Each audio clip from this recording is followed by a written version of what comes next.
यह समझें कि हमारा जीवन कितना संक्षिप्त है, कितना थोड़े समय का हमारा जीवन है। इस बात को आज समझें।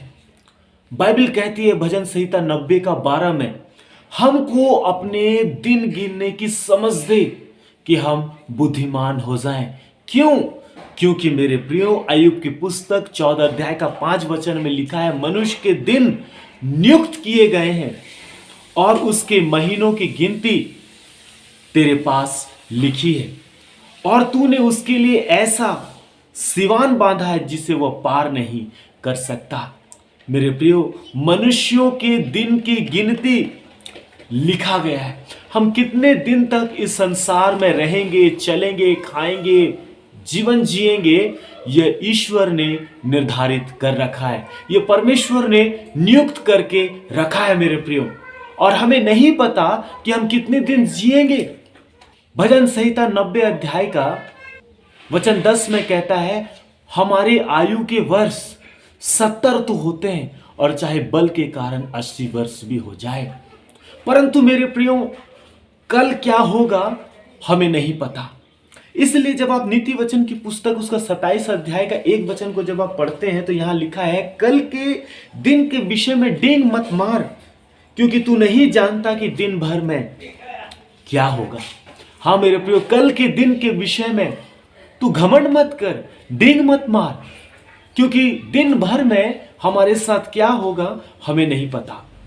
इसलिए मेरे प्रियो, याकूब की पत्री उसका 4 अध्याय 14 और 15 वचन में परमेश्वर का दास हमसे कहता है, और यह नहीं जानते कि कल क्या होगा।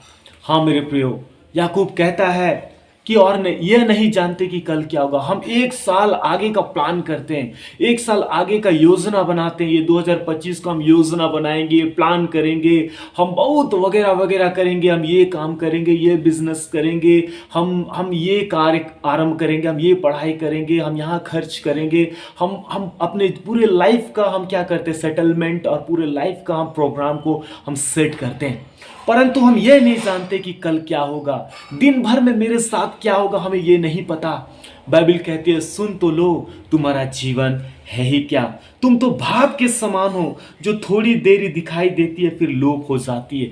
मेरे प्रियो, बाइबल कहती है, सुन तो लो जरा, तुम्हारा जीवन है ही क्या। तुम तो भाप के समान हो, तुम स्टीम के तुल समान हो, जो थोड़ी देर दिखाई देती है फिर वो लुप्त हो जाती है।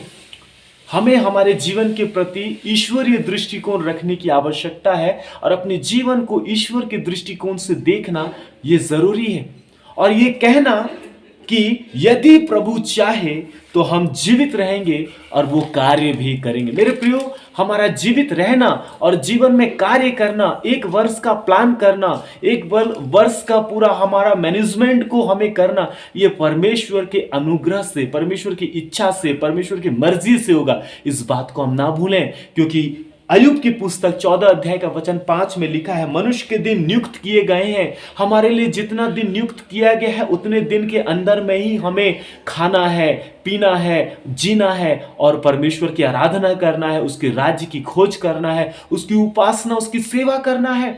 हम जितने दिन हमें दिया गया है उससे ना एक घड़ी आगे ना एक घड़ी हम पीछे हम रह सकते हैं मेरे प्रिय। जितना समय हमारे लिए नियुक्त किया गया है हम उतने ही समय रहेंगे, और हमारे महीनों की गिनती उसके पास लिखी हुई है। जब वो हमारा जीवन का गणना पूरा हो जाएगा तो परमेश्वर हमें अपने पास बुला लेगा, और ये मिट्टी मिट्टी को समर्पित हो जाएगा, और ये आत्मा जिसने दिया है उसके पास चला जाएगा मेरे प्रिय। सबोपदेशक 12 का 7 वचन। इसीलिए हमें अपने जीवन के प्रति मेरे प्रियो ईश्वरीय दृष्टिकोण रखना बहुत आवश्यक है। ये 2025 में जब मेरे प्रियो 25 का हम जब 2024 को अलविदा कह रहे हैं और 25 का वेलकम कर रहे हैं मेरे प्रियो, तो मेरे प्रियो ये 2025 के लिए हम अपने जीवन को ईश्वर के दृष्टिकोण से हम देखें। और बाइबल हमसे कहती है मेरे प्रियो, एक बहुत खूबसूरत बात कहती है, भजन संहिता उसका 37 और वर्स 5 में कहता है, अपने मार्ग की चिंता प्रभु पर छोड़ दे और उस पर भरोसा रख, वही पूरा करेगा। मेरे प्रिय, ये 2025 का पूरा चिंता, पूरा प्लान, पूरा जीवन, पूरा लाइफ का जो भी सेटलमेंट है, वो सब कुछ को हम प्रभु के हाथ में छोड़ दें, प्रभु के चरणों में हम समर्पित कर दें कि प्रभु तू मेरे जीवन को जब नियुक्त कर रखा है, मेरे महीनों की गिनती तेरे पास लिखी हुई है। जब तक तू चाहेगा, जब तक तूने मुझे जीवन दिया है, जब वो पूरा हो जाएगा और जितना दिन तूने मुझे दिया वो पूरा हो जाएगा, तो तू मुझे अपने पास बुला लेगा। इसलिए प्रभु, मैं अपने इस जीवन की सारा प्लानिंग, जीवन का अपना पूरा चिंता, जीवन के अपनी सारी बातों को मैं तेरे सम्मुख में प्रस्तुत करता हूं। ऐसा हमें आज कहने की आवश्यकता है। और भजन उसका 90 का 12 पद के अनुसार हमको अपने दिन गिनने की समझ दे कि हम बुद्धिमान हो जाएं। हाँ मेरे प्रियो, परमेश्वर का भय मानने में, परमेश्वर की आज्ञाकारिता में, परमेश्वर के ढूंढने में, परमेश्वर की सेवा करने में हमें बुद्धिमान होना है। मेरे प्रियो, संसार के बेफिजूल की बातों में हमें अपने आप को नहीं फंसाना है। संसार के बेफिजूल की बातों से अपने आप को दूर रखना है। कब ऐसा होगा? जब मेरे प्रियो जवान परमेश्वर के वचन के अनुसार जब सावधान रहेगा, उसके वचन के अनुसार स्थिर रहेगा, दृढ़ रहेगा, तब ये संभव होगा मेरे प्रियो। बाइबल कहती है मेरे प्रियो कि मनुष्य के दिन की नियुक्ति किया गया है ना, मनुष्य के दिन नियुक्त किए गए हैं और उसके महीनों की गिनती तेरे पास लिखी हुई है। परमेश्वर ने हमारे लिए एक रेखा खींच रखा है, उसे हम पार नहीं कर सकते। जितना दिन उसने हमें दिया उतना ही दिन हम रहेंगे। तो मेरे प्रियो, बाइबल कहती है मेरे प्रियो, कल के दिन के विषय में डिंग मत मारना। दिन भर में हमारे साथ क्या होगा हम ये नहीं जानते। हमें यह कहना ईश्वरीय दृष्टिकोण से कि यदि प्रभु चाहेगा तो मैं वो सारा काम करूंगा और मैं जीवन को व्यतीत करूंगा। तो ये जीवन जो प्रभु दिया है, इस जीवन को मेरे प्रियो प्रभु के लिए हम व्यतीत करें, सुसमाचार को सुनाने के लिए, प्रभु के राज्य की खोज में हम अपने जीवन को व्यतीत करें। पाप और बुराई से अपने आप को दूर रखें, अलग रखें। और मेरे प्रियो, ये वर्ष हम बाइबल पढ़ने में, परमेश्वर के राज्य की खोज में, आराधना करने में, संगति करने में, बहुत सारी डूबती मरती आत्माओं को प्रभु के राज्य में ले आने का एक माध्यम बने। और मेरे प्रियो, अपने जीवन को हम प्रभु के चरणों में समर्पित कर दें। मेरे प्रियो, बाइबल हम कहता है यह समझे कि हमारा जीवन कितना संक्षिप्त है। मेरे प्रियो, हमें यह समझने की आवश्यकता है कि हमारा जीवन कितना संक्षिप्त है। कल का दिन हम देखेंगे या नहीं देखेंगे। अगर कल का दिन मेरे जीवन का वो दिन पूरा हो जाएगा तो मैं प्रभु के पास चला जाऊंगा। परंतु हमारे पास जीवित आशा है। यीशु ने कहा, जो मुझ पर विश्वास करता है यदि वो मर भी जाए तो भी वो जिएगा। यूहन्ना रचित सुसमाचार 11 अध्याय 25 और 26 वचन में मेरे प्रियो। तो मेरे प्रियो, हमारे पास अनंत जीवन का आशा है। ऐसा नहीं है कि हम आशा रहित हैं। मेरे प्रियो, प्रभु यीशु मसीह ने हमसे ये प्रतिज्ञा किया है कि अनंत जीवन तुम्हारा है। इसलिए मेरे प्रिय, मृत्यु से भयभीत नहीं होते। मृत्यु का हम पर कोई प्रभुता नहीं है मेरे प्रिय। मृत्यु का भय हम पर नहीं है।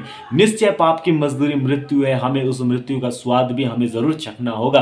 परंतु प्रभु यीशु मसीह मृत्यु को हरा दिया, मृत्यु के ऊपर जय हुआ और तीसरे दिन मुर्दों में से जी उठा। वो स्वर्ग में है, वो आने वाला, हमें ले जाएगा एक दिन।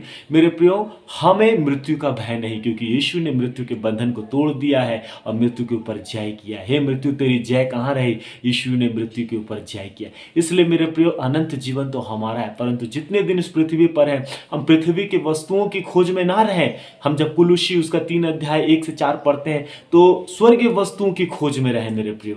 तो ये 2025 आपका जीवन परमेश्वर की खोज में, परमेश्वर के भय में, परमेश्वर की सेवा में, पाप और बुराई से दूर रहने में, परमेश्वर की वंदना आराधना करने में व्यतीत हो मेरे प्रियो। और बहुत सारी डूबती मरती आत्माओं को प्रभु के राज्य में ले आने का एक माध्यम बने। प्रभु आप सबको आशीष दे। इस वचन को जरूर मेरे प्रियो अपने प्रियजनों तक पहुंचाएं, शेयर करें और मेरे प्रियो चैनल को सब्सक्राइब करें और ज़रूर अपने भाई को सपोर्ट करें। जय मसीह।